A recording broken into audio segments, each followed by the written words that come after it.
자, 저번 시간에, 이제 아까 시간에 의해서 이제 63페이지 16번 문제 한번 풀어볼게요. 자, 16번 문제 보면 다음 자료에 나타나는 계층에 대한 설명으로 모든 것을 보기에서 모두 보는 것은 있는데, 자, 이거는 이제 중인 계층이 어떻게 형성이 됐는가, 이걸 이제 얘기를 하고 있는 거예요. 자, 중인이라는 말에 대해서 명칭을 기호는 이제 세 가지 견해가 있어요. 하나는 여기 이제 설명한 것이 지역 개념설이라는 거예요. 지역 개념설. 중인이라는 말은 지역, 그들이 살고 있는 지역에서 파생돼 나왔다. 어원이.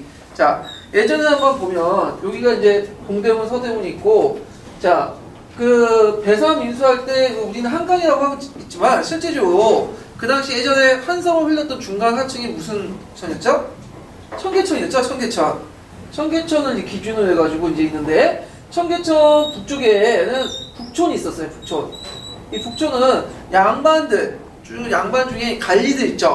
좀 세도가들, 돈 많은 양반들이 살고 있었던 곳이 북촌이고, 그 다음에 이제 그 밑에 여기가 남산 있죠. 여기 남산 밑에 남산에 살고 있었던 사람들이 남촌에 모든 사람들이 보통 가난한 선비들이에요. 가난한 선비들. 그래서 보면 남촌 같은 경우는 가난한 지역이기 때문에 지금도 그렇지만 도로가 정비가 안 돼 있었어요. 그래서 비만 오면 흙탕길이 다 되거든요. 그리고 그 자연적으로 마르기 위해서는 한동안 시간이 지나죠. 그러다 보니까 남산에 살고 있는 가난한 선비들은 딱가바리다 해갖고 막 비 올 때 쓰는 비 올 때 뭐냐면 신고 다니는 신발이 있었거든요. 그래서 그걸 맨날 신고 다녔어요. 그래서 남산 땅값발이 소리가 막 들린다 이런 속에 유래가 여기서 나오는데, 하여튼 여기가 남촌이고, 청계천 요 부근에 이제 동대문에 서대문 쭉 아예 운종로라는 큰 길이 있었죠. 운종로. 그리고 여기가 이제 경복궁이 있고, 그 다음 여기가 창덕궁이 있고 이렇게 있는데, 여기에 보면 운종로 중간에 뭐가 있었냐면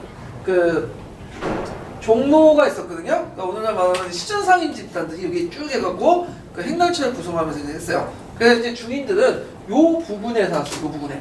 네, 되게. 자, 그래서 중간 부분에 살았다. 북촌과 남촌 중간 부분에 살았다. 해가지고 중인이라는 말이 여기서 나왔다는 거죠. 그래서 강교에서 장통교를 지나는 수포고 다 청계천에 있는 내용이죠. 그래서 지역에 침투 분포됐는데, 나중에 이제 여담이지만 숙종이 강교를 지나다가 우연찮게 역간에 딸렸던 장희빈을 보고 눈에 맞았다고 이렇게 하죠. 그래서 최근에 이제 동인가? 동의에서 그게 나오죠. 자, 하여튼 이렇게 좀 보시면 되고요. 자, 이것이 지역 개념설이에요. 중인의 명칭 자체가 왜 생겼는가? 자, 두 번째 설이 있는데, 하나는 두 번째 설이 뭐냐면 정치 개념설이 있어요. 정치 개념설. 자, 중인의 명칭은 그들이 사색 당파에 아무것도 가입하지 않았기 때문에 중인이라는 명칭이 생겼다. 이런 말이 이제 형성이 됐거든요. 근데 이제 조선 후기 때는 중인들도 이 사색 당파에 가입돼 있고, 그들의 어떤 정치적 동향이 되게 민감하게 반영이 돼요. 예, 근데 좀 약간 근데. 자, 그 다음에 세 번째로서 뭐냐면 계급 개념설이 있어요. 자, 계급 개념설은 뭐냐면 양반과 상민 사이에 중간에 껴있기 때문에 중인이라고 한다. 이 말의 어원이. 예. 대개 보면 이제 학업 통론이나 보편적인 관점에서 어디가, 지역 개념설, 정치 개념설, 계급 개념설 중에 어디에 속하죠? 계급 개념설. 그죠? 근데 여기에서 마치 이게 일반적이다라고 예문에 적혀있죠? 지역 개념설이. 예. 근데 실제로 이게 일반적인 게 아니에요. 이거는 주로 이제 계급 개념설이 주로 일반적으로 쓰는 거고. 자, 그러면 중인이라는 계층은 언제부터 형성이 됐나? 그 기원을 보면 고려시대에도 중류계층이라는 게 있었죠. 중류. 예, 근데 고려시대 때는 중류계층이라는 사람들이 자신을 중류계층이라고 인식했을까 안 했을까요? 안 했어요. 이 중류라고 범위를 정해놓은 건 누구죠? 후대 역사학자들이 이렇게 정해놓은 거고, 근데 조선시대 때의 중인은 자신은 중인이라고 인식을 했어요. 중인이라고. 근데 원래 중인이라는 계층은 원래는 어디에 속했던 계층이죠? 양반에 속했던 계층이죠? 근데 이제 점점 15세기 지나서 양천제에서 입각하면 이제 16세기 때 반상제가 강화되죠. 그런 과정에서 이제 성리학적 가치관에 의해서 양반 하류 계층들을 이제 차별하게 되죠. 그러면서 이제 중인이 이제 형성이 되기 시작했고, 그래서 17세기 때 중인이라는 계층이 형성되고 정착됐어요. 그래서 그들을 칭하는 용어로서 17세기 때 그 사료에 보면 그들 중인이라고 해요. 중인. 그러니까 고려 시대와 달리 중인은 그 당시 사람들이 인식했던 계층 인식이었고 분명히 어원에서 사자에도 중인이라는 용어를 사용했어요. 17세기 때 보면. 자, 그러면 중인의 범위는 어딜까요? 자, 일단 좁은 의미의 중인 같은 경우에는 주로 기술관을 뜻하겠죠. 기술관. 예, 근데 넓은 의미의 중인들은 이제 기술관 외에도 주로 이제 서울 계층도 여기 속하고 향리나 하급 장교들 이것도 이제 중인 계층에 속하죠. 예, 나중에 서울 계층들이 뭐냐면 이제 양반으로 더 이제 진입하기 힘드니까 서울 군고법들이 양반에 진입하기 힘드니까 이들이 기술직을 입혀요. 그래가지고 뭐냐면 이들하고 이제 나중에 원래 중인하고 서울 계층들이 같이 이제 불려지기 시작하죠. 17세기 때부터 이들을 뭐라고 하냐면 중인의 중자와 서자를 따서 서울의 서자를 따서 중서층이라고 이제 또 그런 용어를 사용하기 시작하죠. 자, 그러면 이제 문제를 풀어보면 이 내용은 어디에 나오냐면 한영우 씨의 다시 찾은 우리 역사라는 책이 있거든요. 그 책이 은근히 요 최근에 많이 나오더라고요. 그래서 작년에 그 윤관의 아들 윤원이 있죠. 여러분들 아시죠? 그 황당한 문제. 윤관의 아들 윤원이가. 근데 다시 찾은 한국사에 그 내용이 있어요. 윤관의 아들 윤원이라는 내용이 있어요. 네, 여기에서 나온 것 같고. 그 다음에 이번에 그 청동기 시대 때 문제의 내용하고, 그 다음에 이건 완전히 이제 한영호 씨가 그 조선사 전공하시는 분이거든요. 주민 역사책. 그래서 요거 한영호 씨 제자가 아마 들어갔을 거예요. 한영호 씨가 직접 들어가긴 좀 그렇고. 네. 그래가지고 한영호 씨의 그 다시 찾은 우리 역사 부분이 한 권짜리가 있고 세 권짜리가 있거든요. 네. 세 권짜리 보시는 게 더 낫겠죠? 네. 그래서 좀 보시고 좀 이것도 이제 기본소 범위에 집어넣는 것도 나을 것 같아요. 네, 기본소에. 네. 자, 그러면 보면 법제상의 문과 응시가 가능하다. 맞죠? 원래 쫄보인의 중위는 법제상은 어떤 계층이에요? 양인 계층이기 때문에 실질적으로는 가능해요. 근데 문제는 그 양반들이 이 중인들이 양반되는 걸 꺼려하죠. 그래갖고 간행상 차별을 해요. 예를 들어 향리 같은 경우에는 과거 시험을 볼 때 누구의 허락을 맡아야 되냐면 수령들의 허락을 꼭 맡아야 되고 하급 장교일 경우에는 문과 시험을 볼 때는 뭘 하냐면 경서 내용 중에 그 시험을 봐갖고 적어도 3과목 이상은 통과해야 돼. 그래서 이런 식으로 간행적으로 막아버려요. 그래서 나중에 이제 통총운동 할 때 이런 간행들 없애달라. 원래 내가 가지고 있었던 그 법제적 권리를 회복해달라. 이렇게 요구하지만 거절당했죠? 예. 근데 이제 반대로 서울은 뭐예요? 아예 법으로 금지시켜놨죠? 서울근고법이다 해가지고 법으로 금지시켰는데 그게 언제 풀어져요? 1851년에 신해통공에서 풀어지죠. 신해통공은 정조 때 이러는 게 아니에요. 언제죠?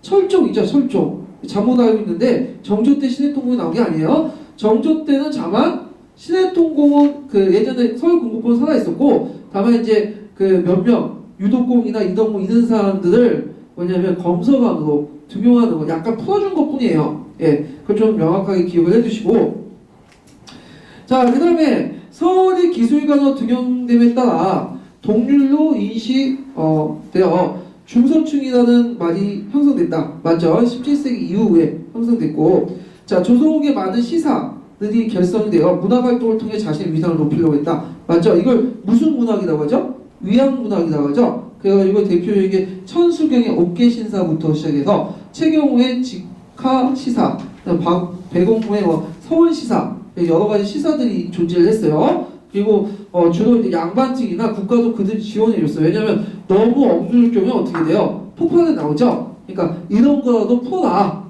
조선왕조 자체가 또 계급에 상관없이 문자 생활을 되게 권장을 했거든요. 그런 측면에서 이제 좀 보시면 되고.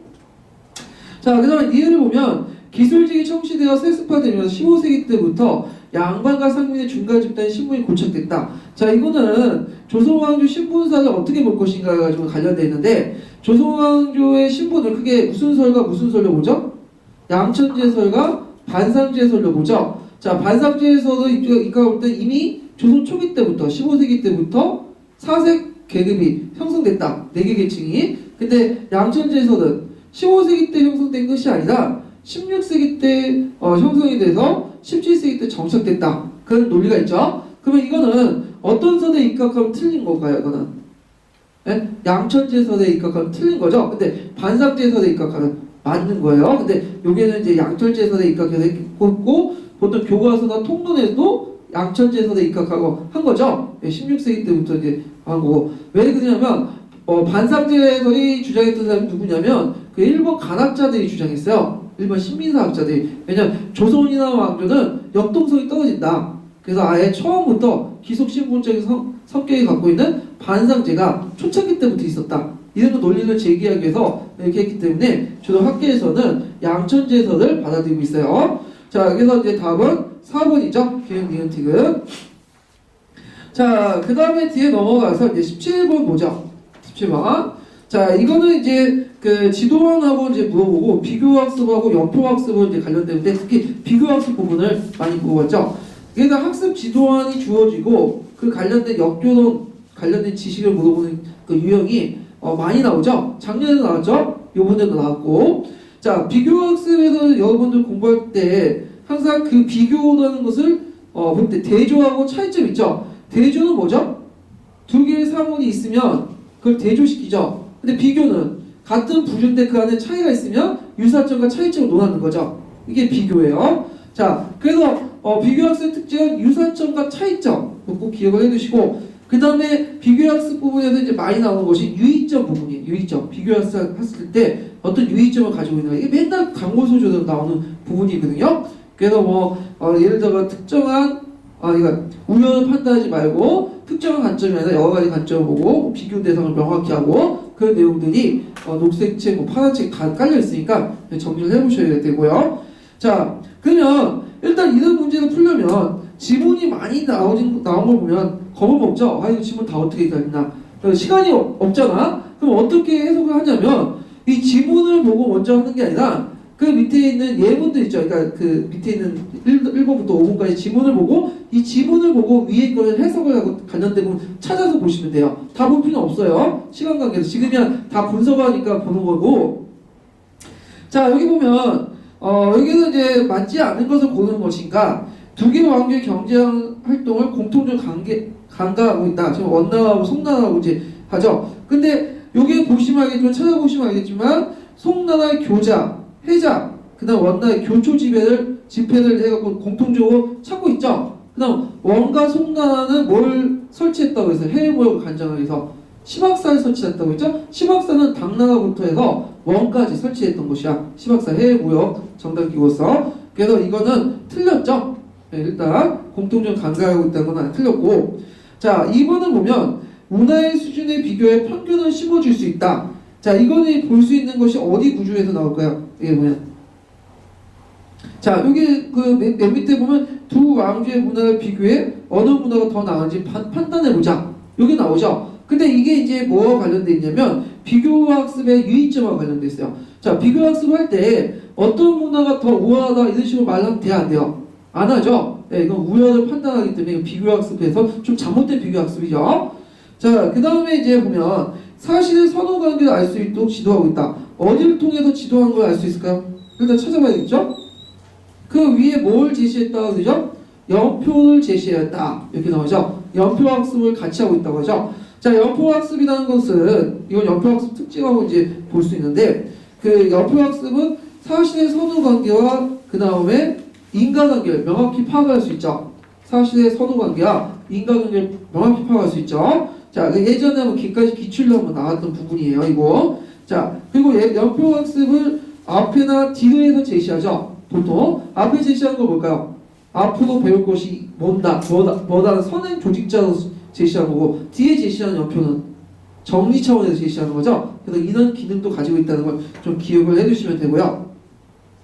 자, 그 다음에 그 4번을 보면 서로 다른 성격의 정책을 비교 대상화하고 있다. 자, 이것도 비교학습의 유의점과 관련돼 있어요. 이건 좀 잘못된 건데, 자, 왜냐면 비교학습 유의점을 볼 때 비교 대상과 초점을 명확히 해라 이런 말이 있어요. 녹색책 부분에. 네. 왜 그게 명확히 못했냐면 여기 보면 비교 대상을 뭘로 지금 설정하고 있냐면 송해 문치주의와 중간 분단이에요. 자, 문치주의와 원의 몽골인의 제국 제일주의, 몽골 제일주의 정책을 비교해보자. 자, 두 정책의 차이를 지금 비교해보는데 이거는 비교의 대상이 안 되죠. 왜 안 되냐면 일단 송해 뭉치주의라는 것은 국조 전반의 방향을 뜻하는 거고 몽고의 제일주의라는 건 몽고인들이 그 당시 원나라의 민족 정책을 말하는 거죠. 그러니까 비교 대상이 달라요. 근데 이게 비교의 대상을 일치시키려면 어떻게 돼? 송해 국수주의 정체가 원해 몽골 제일 정책, 비교의 대상을 이렇게 이제 종족주의나 문화적인 측면에서만 하는 거죠. 그러니까 비교를 할 때 비교의 대상을 명확히 하고 비교가 할 수 있는 것을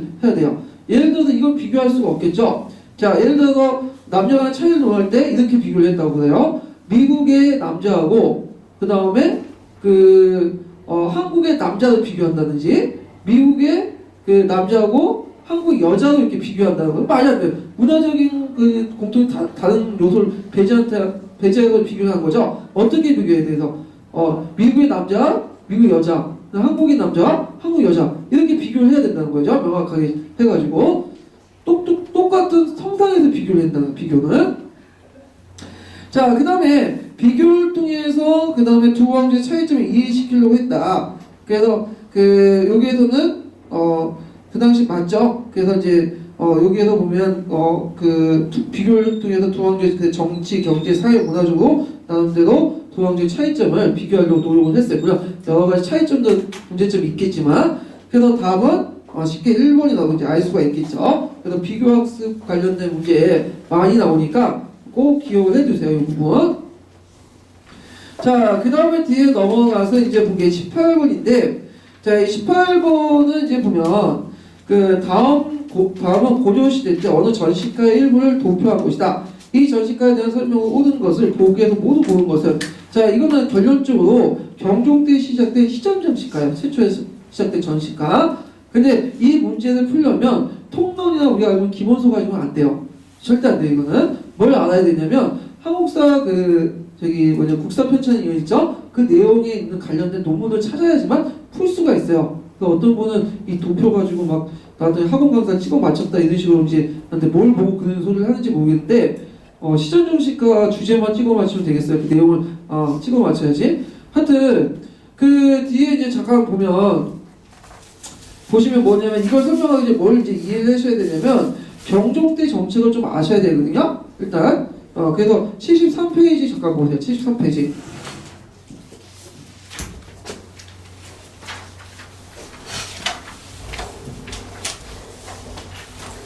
자, 아까 이제 고려 왕조의 작가한테 표를 보면 먼저 태조고 그 다음에 2대 해종이고 그 다음 3대 그 다음에 뭐죠? 3대 잠깐만 생각 안 난다.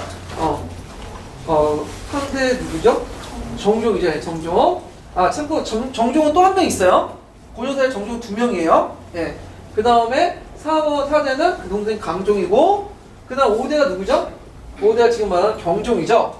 경종인데 이 경종은 개인적으로 되게 심약했어. 좀 착했어요. 한마디로. 그래서 그 아버지 정책에 대해서 본인 못마땅했어. 이 사람이요. 그러니까 딱 즉위하고 나니까 당연히 아버지 정책을 부정하는 방향으로 나갈 수밖에 없겠죠. 그래서 있는데 그 경종 때 전반적인 특징은 뭐냐면 구세력하고 신세력의 어떤 조화를 추구했다는 거예요. 구세력하고 신세력의 조화를 추구를 했는데 자, 신세력이라는 건 누구겠어요? 신세력은 자기 아버지가 키웠던 세력들을 말한 거죠. 시위군들, 그 다음에 육두품 지식인들, 가고 출신자들, 중국 기아인, 쌍계 같은 사람들, 그 다음에 역간, 그러니까 작가 출신자들, 측근 세력들 말한 거죠. 이들이 신세력이고 구세력은 누구겠어요? 구세력은 대우족 세력들을 말하죠. 근데 이제 강종 때 되게 이제 구세력들이 어떻게 됐을까요? 많이 수청당했죠. 대우족 세력들이. 자, 그러니까 이제 경종이 딱 즉위하자마자 뭐라고 했냐면 이들이 이 당시 이제 아버지한테 수청당했던 뭐냐면 구세력들을 복권시켜줬어. 일종의 사명령을 내렸죠. 사명령. 그 다음에 복수를 허용하는 명도 내렸어요. 너희들이 당할 만큼 해줘라. 그래서 이제 구세력들이 이제 신세력들을 막 탄압을 하죠. 탄압을 해요. 자, 그래서 이제 초창기 때는 구세력이 나름대로 반동 정치를 행해졌어요. 근데 이것이 이제 어떤 계기로 해서 이제 신세력으로 넘어가냐면 후기 때 막 사례를 하다 보니까 어떤 문제가 있었냐면 그때 이제 사건이 나는데 왕선이라는 사람이 있어. 왕선. 이 왕선이라는 사람이 그날 태조의 아들이었던 천안 부원군, 그러니까 이제 경종의 입장으로 볼 때는 자기 삼촌이죠. 그걸 죽였어요. 암살시켰어. 그러니까 이걸 보고 아 이거 안 되겠다. 복수를 금지해야 되겠다. 그래서 복수 금지령을 내세우고 다시 뭐냐면 신세력, 자기 아버지가 키웠던 세력들을 중심으로 육두풍 중심으로 어떤 가고 출신자 중심으로 해갖고 세력 판도가 넘어가게 되죠. 그리고 성종에 이어갖고 경종에 이어서 누가 등장하죠? 성종 때 이들 신세력들 이제 적극적으로 등용하게 되죠. 그래서 경종의 전반적인 그 세력 판도는 신세력하고 구세력을 서로 존중해야 되는 방향으로 이렇게 나갈 수밖에 없었고, 되게 이제 구세력들은 이제 그 인품을 강조하죠. 그 다음에 신세력들 뭐예요? 간직, 간품을 강조하죠. 그래서 당연히 경종 때 실시한 시정정신과는 뭐와 뭐가 동시에 있을까요?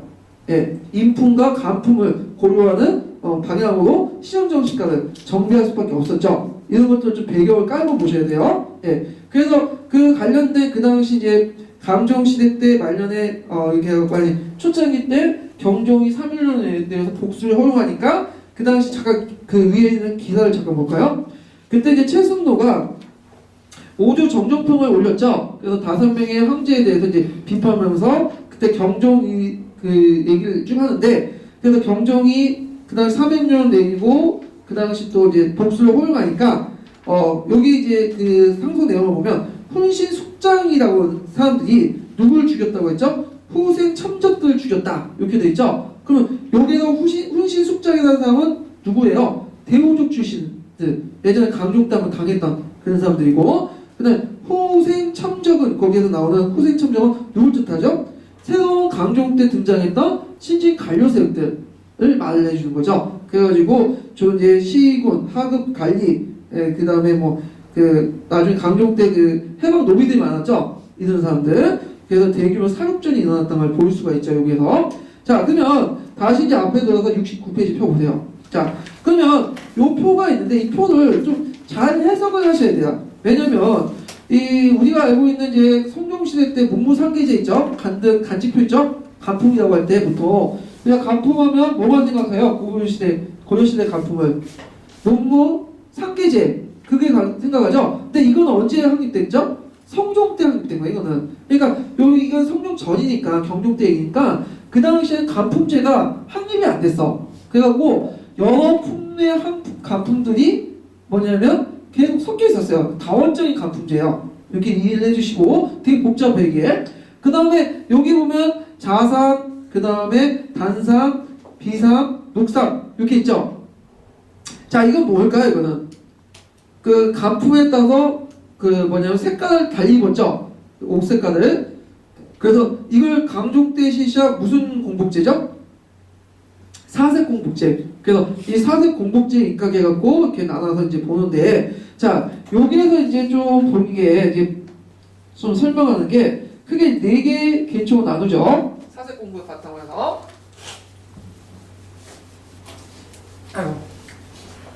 자, 여기 보면 이제 크게 무슨 중심제와 무슨 중심을 나누면 관계 중심하고 그 다음에 간직 중심으로 이렇게 나눌 수 있어요. 부분. 자, 관계 중심으로 나눈 건 뭐냐면 자삼, 단삼, 비삼, 녹삼 중에 어떤 계층일까? 관계는 이거는 위에 있는 최고 제조로 있는 자상계급이죠. 자상계급. 자상 옷을 입는 계층인데, 자, 이들은 이 관계라는 것은 자기가 맡고 있는 간직이나 지위하고 상관이 있어 없어요? 없어요. 이거는 뭐냐 간품이죠. 간품만 품만 있는 거야. 실직이 있을 수 있고 허직이 있을 수 있어. 그러니까 요 안에는 실직도 있지만 상관도 되게 많죠. 명예직도 많아요. 명예직도. 자, 그래서 이들은 이제 풍급은 언제 나왔냐면 이 자산계급들은 이제 그 분류를 해보면 그 뭐냐면 대개 이제 몇 품으로 나눴어요. 1품부에 따라서 18등급으로 이렇게 나눴죠. 여기에서 품이라는 거는 그 간품을 말하는 게 아니에요. 등급을 말하는 거예요. 여기서는 해석을 간품을 해석하면 안 돼요. 예. 그래서 1품에서 18등급으로 나누고 그 다음에 1등급에서 10등급 계급을 뭐냐면 원윤이라고 해요. 원윤. 1등급에서 10등급 계급을 원윤이라고 하고, 자, 그 다음에 또 뭐냐면 그 나머지 이제 그 원흉 외에도 11등급에서 몇 분까지 나와요? 18등급에서 나누죠. 예. 근데 이 원윤이라는 계급은 뭐냐면, 예전에 그 태조 때 역분전 실시됐죠? 예. 역분전 때 뭐만 고려했다고 했죠? 인품만 고려했다고 했죠? 그래서 태조 때 생긴 그 간등이에요. 간품인데, 간계 중심의 간품인데, 이건 이제 뭐냐면, 태조가 즉위하면서 자신을 도와줬던 호족들에게, 대호족들에게 내렸던 칭호들이죠. 내용들 관계요. 그래서 이걸 이제 그 계속 있어서 원흉을 두고 이거 밑에는 중소호족동의 계급이겠죠. 그러니까 자상 계급에 있는 사람들은 되게 예전 선조가 누구였던 걸 알 수 있어요. 대호족 계층들. 이들은 간직이나 뭐 자신의 어떤 그 지금 뭐냐면 간직의 지위에 상관없이 관계를 갖고 있어요. 독자적인. 예. 그래서 주로 상간 계층도 많고 물론 직관도 있긴 있지만 자 그다음 나머지 이제 뭐냐면 이것도 있다. 잠깐만요. 간직을 가지고 이제 두 개로 나누는데 다시 간직을 자 여기 보면 뭐가 있어요. 또 단삼 있고 그냥 한 단계 더 나중에 뭐죠? 비상 계층이 있고 그 다음에 녹상 계층이 있죠? 이렇게 단삼 비녹 이렇게 돼 있죠. 자 이 계층은 간직을 철저하게 간직이 높고 낮음에 따라서 이제 논하는 거야. 자, 그래가지고 이때 이제 주로 뭐냐면 이 단삼, 비삼, 녹삼에 속했던 사람들은 되게 보면 작업이죠. 작업은 뭐죠? 예, 보통 작가 관련된 사람들인데 저 여기에서 뭐 예전에 말하면 어이라든지 그림을 그리는 사람이라든지 그 다음에 점을 치는 사람이라든지 천문을 보는 사람 이런 건데. 이 조선시대 때는 이 작업계통, 작가 사람들이 되게 뭐냐면 문무보다는 천대를 받았죠. 근데 고려시대 초중기 때까지는 그러지 않았어요. 또 작업 출신자들이 되게 왕의 측근들이 많죠. 왜냐면 요리 만들고, 그 다음에 의사고, 그 다음에 점을 치고 하면 다 왕의 그 신사와 관련된 거잖아요. 그래서 이들 사람 중에 왕의 측근 세력들이 되게 많았어요. 대표적인 고려 초기 때 작업 출신한 한 사람이 사천대 간장을 맡았던 최지몽이라는 사람이 있었거든요. 최지몽.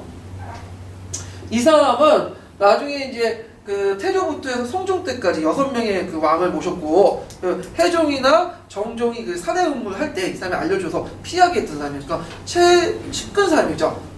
이런 것들. 그래서 작업계층도 일종의 신진 관료 세력 이렇게 보시면 돼요. 이 북주에서.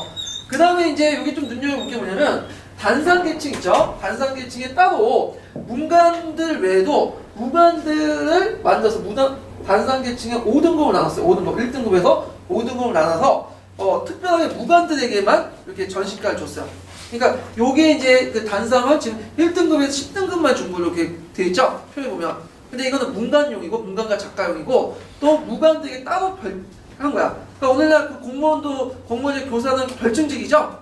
그 따로 계산하잖아. 그럼 마찬가지로 이런 식으로 한 거예요. 그래서 주로 이 무관들은 주로 이제 상장군, 대장군, 뭐 중랑장 정도 어느 정도 지가 되는 사람이죠. 직업군인데 이 사람들은. 그러니까 일반 군인대 아니에요. 그래서 주로 누구 계세요? 시위군들. 강종 때 등용됐던 시위군들. 자기들 지키기 위한 어떤 왕실의 어떤 튼튼한 친위세력들이죠. 자, 그래서 이렇게 이제 주고 그러면 그 외에 이제 뭘 또 지급했냐면 간직이 미천한 사람들 있죠. 이 사람들은 한해가를 지급해요. 자, 이런 사람들은 되게 누구냐면 요쪽이 간이죠. 요쪽은 뭐에 속하겠어요? 미에 속하는 사람들. 주로 이제 향직 계통들, 이속, 잡류, 그 다음 일반 군인들 있죠. 그러니까 장군이 아니라 일반 군인들 이런 사람들은 한해가에 지급했어. 한해가. 그래서 이제 기미, 급찬여, 가등이라는 말로 해갖고 한해가에 지급하는데 보통 통상적으로 모두 일괄적으로 15개월로 지급을 받죠. 네, 이렇게 좀 기억을 해주세요. 그래서 나중에 이제 한해가가 경쟁적 시간이 없어지죠. 그래서 모든 풍등에 이렇게 편입이 되는데 그래서 이제 이렇게 기억을 해주시고 그래서 이 시정정시가는 나중에 개정정시가, 경정정시가를 통해서 또 뭐냐면 많이 또 개정이 되죠. 네, 그래서 시험 문제에 이 부분이 진짜 많이 나와요. 전시가 부분이. 그래서 역분전, 시정전시가, 개정전시가, 경정전시가 내용들 특히 파악을 해두시고 개정, 경정전시가 차이점 물어보는 것도 많이 나오거든요. 그래서 이렇게 기억을 해두시고 특히 이제는 이미 미천이 다 떨어졌으니까 이제 어디까지 나오겠어요? 지금 국사편찬에 있는 내용까지 나온 거 아니에요. 그러니까 국사편찬에 있는 내용들 다 정리해서 보셔야 돼요. 이 부분은 진짜 중요한 부분이에요. 자, 그러면 문제를 한번 풀어보죠. 아, 참고로 여기에서 그러니까 관계를 중심한 것은 누굴 배려하기 위한 거야? 구세력. 여기는 뭐죠? 신진세력을 배려한 거죠. 그래서 간풍과 인풍을 배려한다는 것은 뭐다? 구세력과 신진세력을 동시에 배려한다. 이렇게 이제 이해를 해 주셔야 돼요. 자, 여기 보면 무반 외에도 문반과 작업축도 지급 대상이 포함되어 있다. 맞죠? 평등하게 다 포함되어 있어요. 네, 특히 무반갈증 같은 경우에는 아까 단살증이 따로 별도의 관계체를 가지고 있죠. 그 뒷부분에 제가 그 국사편찬위원회 스캔해 놓은 게 있으니까 그거 참고하시고요. 자, 그 다음에 인품을 고려하고 있어 영품절의 성격 탈피하지 못했다. 맞죠? 자, 그걸 볼 수 있는 게 뭐냐면 일단 자삼이라는 계층은 뭘 방해한 거예요? 말이 관계지. 이거는 인품이죠. 일단 그 다음에 또 이제 볼 수 있는 게 뭐냐면 그 단삼, 자삼, 녹삼에도 볼 수 있는 게 있는데, 자, 녹삼의 1등급은 그 비삼의 8등급보다도 더 많은 것을 받아요. 맞죠? 그 다음에 보면 여기 보면 그 위에 비삼의 1등급은 단삼의 10등급보다 더 많이 받죠. 근데 풍계상은 낮은데도 월급은 더 많이 받아. 이거는 풍계의 간직도 고려하지만 또 인품도 고려한다는 뜻이죠. 그 다음에 또 여기 보면 1등급부터 10등급의 원유계층에서 단삼, 비삼, 녹삼보다 더 우위를 받지만 11등부터 18등급은 같은 자산계층에도 불구하고 실질적 단삼의 아래층보다 1등급보다는 좀 못 받죠. 네, 이거는 뭘 또 간직하냐면 비록 자산계층이라도 호적 출신의 자산계층이라도 뭐가 없으면 간직이라는 것이 아시면 간직을 안 받고 있으면 11등급부터는 뭐예요? 네? 아니 간직이 아니라 자산계층이라도 세력이 낮고 이런 계층들은 간직이 받는 밑에 있는 계층들보다도 더 밑에 하등 계급을 넣었다는 걸 볼 수 있죠. 전지나 시집 측면에서. 네. 이런 걸 볼 때 인품을 반영한 요소들이 또 있죠. 네. 자, 그래서 이렇게 좀 보시면 되고, 자, 그 다음에 지급 등급에 미치지 못한 관리들에게 전 15개월 지급했다. 아까 기미급찬형 가등이라는 명목으로 해서 이속, 잡류, 일반 군인들에게 각각 15개월을 지급했다. 이렇게 좀 기억을 해두시면 돼요. 자, 그 다음에 니은이 이제 틀렸는데 자살적 구성원들은 재상들로서 재상들은 그 당시 제신을 말하는 거죠. 자, 간직이 없는 상관을 제했다. 틀렸죠? 자삼이라는 건 철저히 관계에 따라서 나오고 그거는 상관도 많고 간직이나 지위에 상관없이 이 자산계급도 특별 대우 받았어요. 이런 것들. 자, 이거는 이제 틀렸고요. 기능, 니은, 디귿 답이죠. 자, 그 다음에 이제 뒤에 넘어가는 게 이제 보면 그 보충자료 2번을 좀 보시면 되고 19번 문제를 보세요. 19번 문제. 자, 19번 문제가 이게 그 한국사 문제 중에 제일 어려운 문제인 것 같아요. 제가 고대사 관련된 문제인데 이게 이제 이 문제를 그냥 단순히 감으로 찍어 맞췄다는 모르겠는데 되게 이제 제대로 알고 푼 사람들은 거의 없을 거라고 생각하고 있거든요. 이 문제가 왜냐면 이게 고대사의 해박한 지식을 갖고 있어야지만 풀 수 있는 문제예요. 예. 저도 지금 다 알고 있는 게 아니라 저는 이미 그 문제를 보고 나서 잘 찾고 해설을 해주는 거고 막상 이제 여기에서 딱 듣고 와서 딱 보고 아 이걸 이렇게 해다 이게 왜 틀렸지 하면서 머릿속에 다 계산해가지고 푸는 사람은 없을 거라는 거죠. 거의 대부분. 예. 그냥 감으로 비슷한 걸 찍었는데 우연찮게 맞은 사람들이 대부분일 텐데 자 여기 이제 계도한 국서 부분이 있는데 실제로 이 계도한 국서 내용하고 관련이 없어요. 이거는. 예? 그 내용들 보면 주로 이제 3번 외에는 3번 지문 외에는 계도한 국서 몰라도 풀 수 있어요. 제일 중요한 게 배경 지식을 이제 알아야지만 풀 수 있는 부분이 있는데 자 일단은 계도한 국서 부분을 이제 볼게요. 네, 계도한 국서를 보기 전에 잠깐 이제 계도한 국서를 이제 둘러싸고 있는 시대적 배경을 좀 알 필요가 있어요. 자, 계도한 국서가 쓰여진 시점은 몇 세기죠? 일단 몇 세기예요? 그 다음에 장수왕이 있었던 시대니까 5세기 초반이죠. 5세기 초중반 때를 말하는 건데 자, 5세기 초중반 때 이제 국제 질서를 좀 볼 필요가 있어요. 자, 장수왕이 있을 때 이제 중국은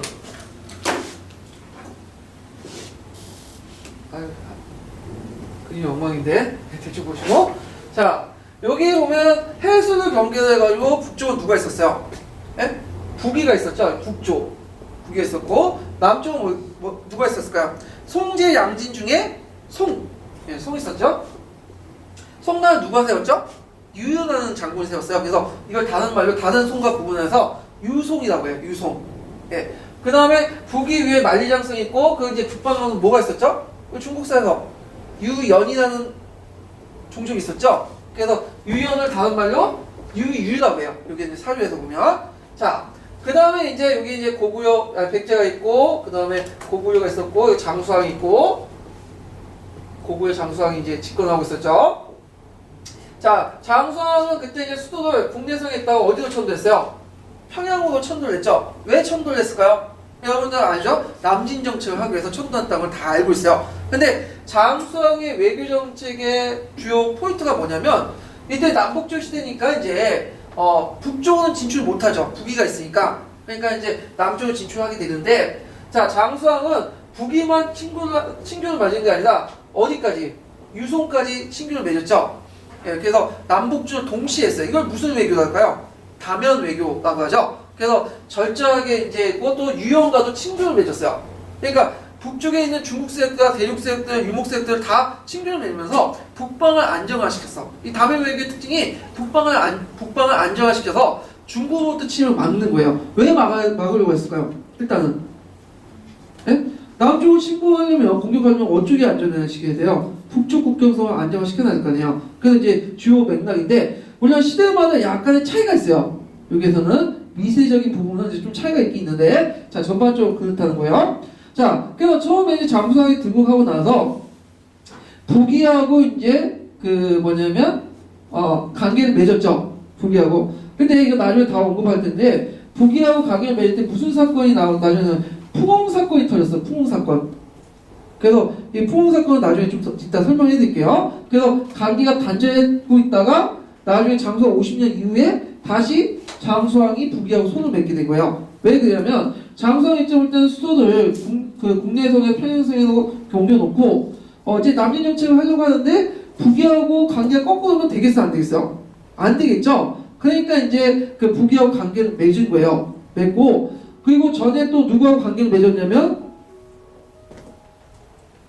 유송하고 유연하고 또 관계를 맺죠. 그래서 유송과 유연하고 관계를 맺어서 북이를 남북으로 이렇게 압박하고 있으니까 북이도 팽창하려면 이 고구려가 손을 맺고 이 포위 정책을 풀 필요가 있겠죠. 그래서 이제 서로 이제 발자가 다시 이제 국교가 재개됐는데, 자, 이때 이제 계도왕이 국서를 보낸 거죠.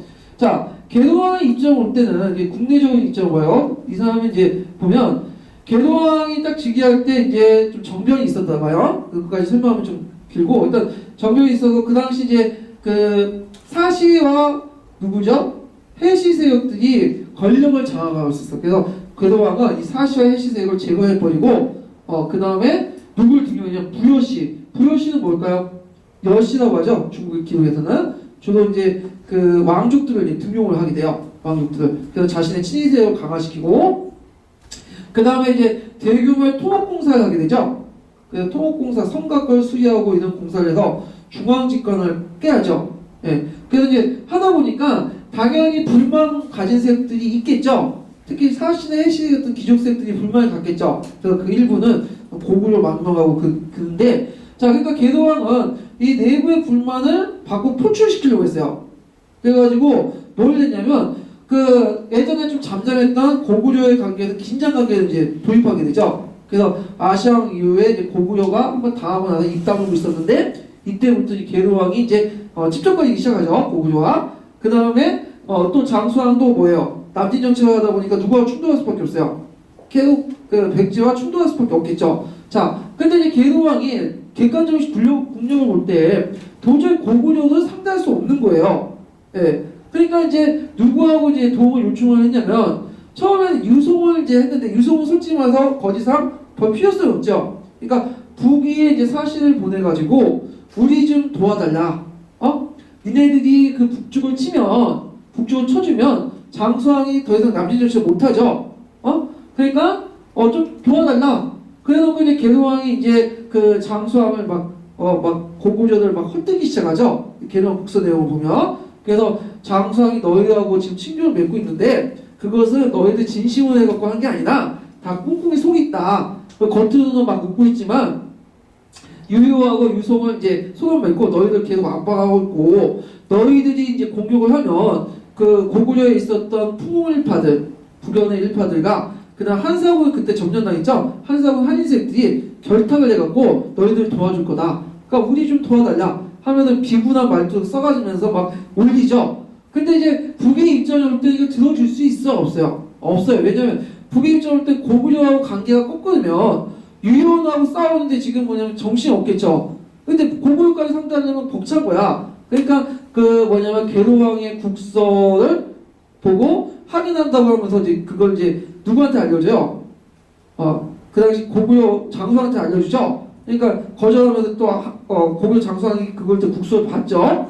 그러니까 그걸 보고 이제 장수왕이 어때? 열이 받죠. 그래갖고 동심을 파견해서 이제 내부 정찰을 한 다음에 2년 후에 이 계로왕을 공격해서 잡아가지고 안차산성에서 죽여버리죠. 예. 그래서 이제 계로왕 국서 내용인데 이 계로왕의 국서 내용은 상당히 중요해요. 왜냐면 그 문체가 상당히 뛰어나요. 그래서 백제의 학문 실력을 알 수 있고 적절하게 고사나 이런 것들을 인용해서 이제 했고 그 다음에 그 고구려 본계에서 알려주지 않는 사실까지도 말해주고 있어요. 간접적으로. 자, 그래서 고구려 본계에서는 특히 이제 대표적인 게 평양 청도에 관련돼서 딱 이렇게 네 마디가 있거든요. 이도 평양 라는 말 딱 네 마디. 그러니까 평양에 천도했다 이 말이야. 근데 평양을 천도하는 과정에서 어떤 일이 있었는가에 대해서는 언급하지 않고 있는데 요 국수에서 그걸 언급하고 있어요. 예, 그걸 이제 볼 수 있는 게 지금 연은 장수왕의 이름이죠. 쟤는 나라의 어육이 되었고 대신들이 호족들의 사육이 되면 끊임없어 제약이 가득히 쌓여있으며 백성들이 이리저리 흩어지고 있습니다 하면서 이 말은 평양성 천도 과정에서 그 당시 국내선 귀족들이 반발이 많았고 그 과정에서 이제 장수왕이 그 국내선 귀족들을 수청했다 그 내용이에요. 네, 무슨 말인지 아시겠죠? 그래서 되게 보면 한 나라의 수도를 옮긴다는 것은 상당히 큰 일이죠. 그리고 종전의 귀족들 세력 입장으로는 별로 안 좋은 거야. 왜냐면 기득권 자체가 어떻게 해요? 포기를 하고 넘어가야 되잖아. 왕권강을 한 수단으로서 그걸 이제 하게 되는데 그때 대규모 사역전이 있었다는 걸 이 구조에도 볼 수가 있는 거야. 이해되시겠죠? 자, 그러면 본격적으로 문제 풀기 전에 잠깐 계로왕 국서 전반적인 내용을 좀 살펴볼 필요가 있어요. 몇 페이지를 보시냐면요. 그 보충제 1번 보세요. 보충제 1번. 자, 시험에 원문에 나온 것은 이제 중간중간 달락달락하고 이제 발췌한 거고, 그 전반적인 내용은 여기 적으셨는데, 자, 18년 여기 한번 해석을 볼게요. 그 위에 사실을 83페이지 보세요. 83페이지. 예, 페이지 수를 말했습니다. 자, 위나라, 여기 위나라 누굴까요? 북이죠? 조공을 하고 포도를 냈다. 자, 포라는 것은 포문의 준말이죠? 일반 신하가 황제에게 올린 걸 포문이라고 해요. 자, 신의 나라가 동쪽 끝에 있고 승령의 이리가 있는데, 자, 승령의 이리는 누구를 비유할 거예요? 고구려를 비유를 하죠. 자, 그래서 대대로 신령한 교화를 못 받았으니, 그러니까 마가 비록 대대로 신령의 교화를 받았으나 병방에 얘를 바칠 수가 없습니다. 그러니까 고구려가 맞기 때문에 지금 너희들과 수교를 하고 싶어도 못한다 그거죠.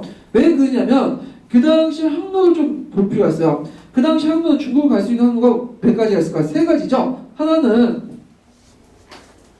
어떻게 갈 수 있어요? 백제 남쪽에서 그 당시 뭐냐면 해를 따라서 어디 남쪽으로 갈 수 있는 절강 일대로 갈 수 있는 길이 있죠. 그래서 뭐냐면 해로의 길은 뭐냐면 평수풍이나 뭐 이런 해로를 통해서 가는 길은 안 막아놨죠. 쉽게 가서 유승하고 고를 할 수 있는 거예요. 성나라고. 근데 문제는 북이하고 가는 길이 되게 어려워. 그냥 가지 하면 되지 않냐. 그런데 고대 시대 때는 항법이 발달하지 못했기 때문에 되게 연안 항로가 되게 발달했거든요. 그래서 두 가지 이제 길로 가는데 첫 번째 백제가 갈 수 있는 거는 일단 항해도 지역까지 올라가요.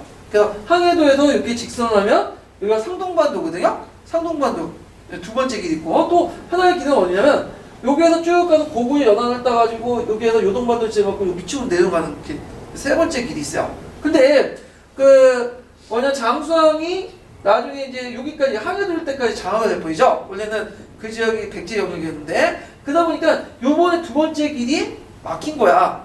예. 그러니까 개도왕의 입장일 때는 국이와 통과할 수 있는, 직접 사실을 확인할 수 있는 길이 막힌 거죠. 물론 여기 몰래 가서 이렇게 갈 수도 있어. 근데 도중에 사신들이 어떻게 될까요? 잡힐 확률이 많겠죠. 그래서 통교하기가 되게 힘든 상황이었어요. 그 당시에는. 예. 그러니까 누가 막고 있기 때문에 너희하고 하고 싶어도 지금 고구려가 막고 있기 때문에 못한다. 그 내용을 지금 쭉 얘기를 하고 있는 거예요. 자, 그 다음에 쭉 보세요. 그 다음에 몇 번째 포에서 다음과 같이 말했다 해가지고 여기 점점 치는 데가 있죠. 예. 여기 이게 이제 이때부터 이제 나온 건데 이게 예문이 나오는데 시는 고구려 더불어 근원이 부유에서 나왔습니다. 자, 이거는 자신의 출자 문제를 가지고 보는 거죠. 그러니까 우리는 고구려 반계가 아니다. 여기서 보면 부유의 직계의 거다. 이거는 상당히 복잡한 또 문제가 있어요. 그 안에. 예. 그 부분은 따로 이제 설명을 해드리고 나중에.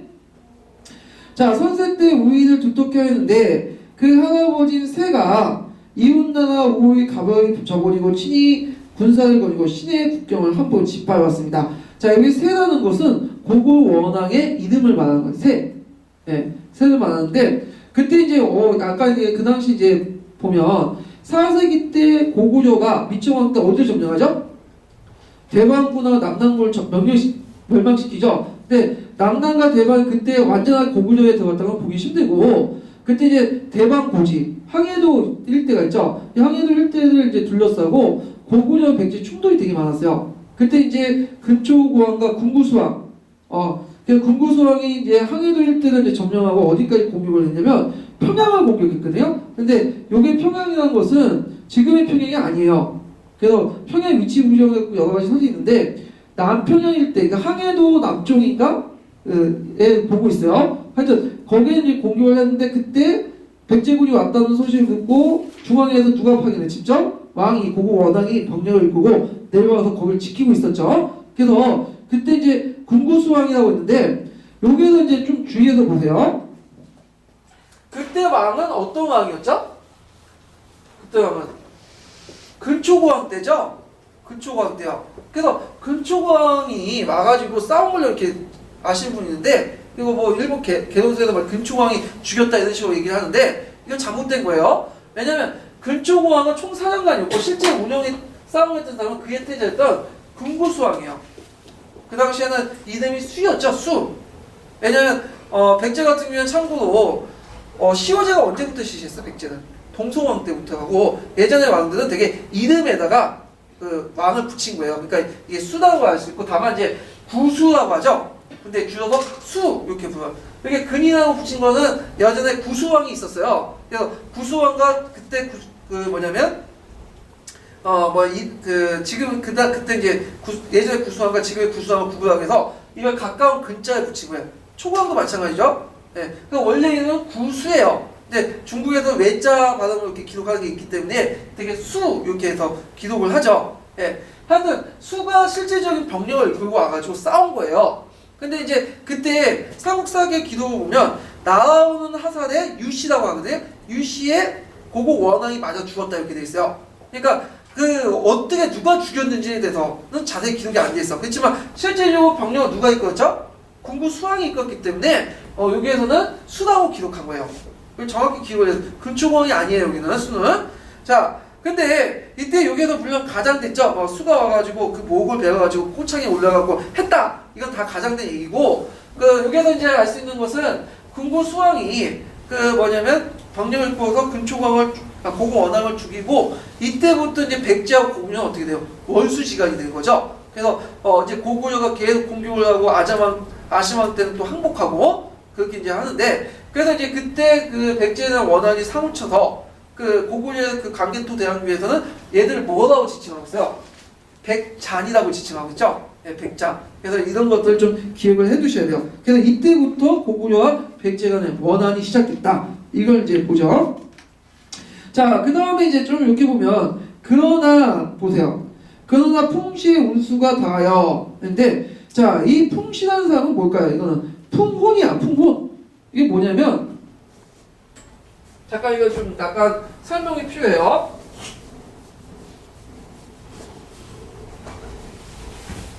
자, 여기 보면 강개토 대왕 때 이제 얘기를 이제 또 거슬러 올라가는데, 아이고, 지도 이렇게 대충 있고, 자, 여기가 강개토 대 요화가 있고, 여기가 요소고, 이게 요동이죠. 근데 이제 요동을 이제 장악하려고 강개토 대왕 때 이제 싸움이 일어났죠. 근데 이 요동과 요소 지역을 장악했던 사람들이 어떤 사람이었냐면, 그 당시 이제 선비족에서 였던 후연이라는 나라가 있었어요. 후연이. 자, 근데 이제 후연이 이제 싸우다가 그 당시 이제 그 고구려에 밀리게 되죠. 강개토 대왕 때. 자, 밀리니까 그 당시 후연에서 쿠데타가 일어나요. 그래서 쿠데타가 일어나서 고구려 사람이 왕이 돼요. 예. 근데 이제 나중에 또 쿠데타가 일어나서 풍발이라는 사람이 왕이 되는데 이 풍발이 중국 사람이 이 사람은 한인으로서 풍발이 세운 나라가 여기 이제 요소 지역에 세웠던 나라가 어떤 나라냐면 북연이라는 왕조가 있어요. 북연. 예. 그래서 후연을 멸망시키고 세웠던 북연인데 이 북연은 후연보다도 그렇게 세력이 크지 못했고 주로 이제 요소 지역하고 북경 일대만 이제 점령했던 건데 또 초창기 때는 세력이 너무 약하기 때문에 그 누구의 도움을 받았냐면 고구려의 도움을 받아서 간신히 국가를 유지했어요. 그래서 일종의 고구려의 속방이에요. 속국인데 자 북이가 이제 등장하고 나서 대륙을 이제 하북 지역을 통일하죠. 그러니까 북이가 이 요소 지역에 있었던 북연을 계속 압박해 들어와요. 그러니까 북연이 더 이상 국가 체제를 유지할 수 없었던 거예요. 그래서 그 당시 수도가 용성이었는데 용성은 이제 오늘 조양이죠. 자, 그래서 북연의 그 마지막 왕이었던 풍파이 난다. 풍홍이 그 장수왕한테 그 사신을 보내. 그래서 우리 더 이상 국가 체제를 유지하기 힘드니까 너희들이 와서